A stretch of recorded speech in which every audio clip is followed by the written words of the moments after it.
Planet today, one of the largest comic book stores in London. We're here to find out what makes superhero films so popular. What used to be seen as nerdy and for comic geeks is now one of the largest genres of film out there, and we're here today to find out why.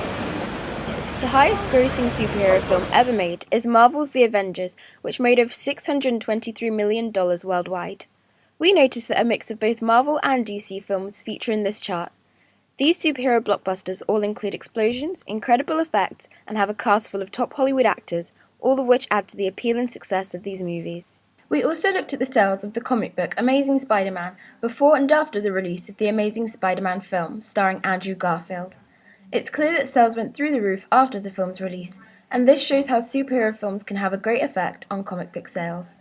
Comic book films are ever on the rise. Films such as Dark Knight, Iron Man and The Avengers not only receive critical acclaim, but excel and succeed at the box office. We went to Comic-Con to ask fans what is more important, the comic book or the film? Now it's the film, I think. It's the film now, because not many people know the original comic book stuff. Films. We spoke to Chris Dooley, the events manager at Orbital Comics, to find out more about the comic book industry. How would you say, when the Avengers came out, or Guardians of the Galaxy, how does that affect the selling of comic books, the interest? There's definitely a lot of interest, particularly if the film is good. Yeah. You know, if the film sucked, then you just don't have a lot. Trying to think of a good example, something like Man of Steel. It was an okay film, but you don't have loads of people running in and going, "Where's Superman comics?" But you have something like Guardians, which was amazing, right? You saw it? Yeah, it was great.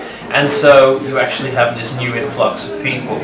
And it's kind of interesting because the way the Guardians started out is quite different to the version that's in the films. Yeah. And in more recent comics, they've tried to align them to what people will have seen on screen. And so it's our job to direct them to exactly the right sort of comics that will match up to what they've seen, but also, I guess, lead them further into this world. We spoke to Mike Carey, a comic book writer for both DC and Marvel, to find out what he thought of the recent comic book and movie crossovers. What do you think of all these people who have gone to see the movies and now reading the comics? Does it annoy you that people go and see the movies that have no history of knowing anything about the characters at all? No, I mean quite the opposite. I mean, I think it's a great thing. You know, comics existed in a kind of tiny ghetto for so long, and it sort of folded in on itself. I think there's an interesting statistic, which is when the first issue of Adjectiveless X-Men came out in 1980 something.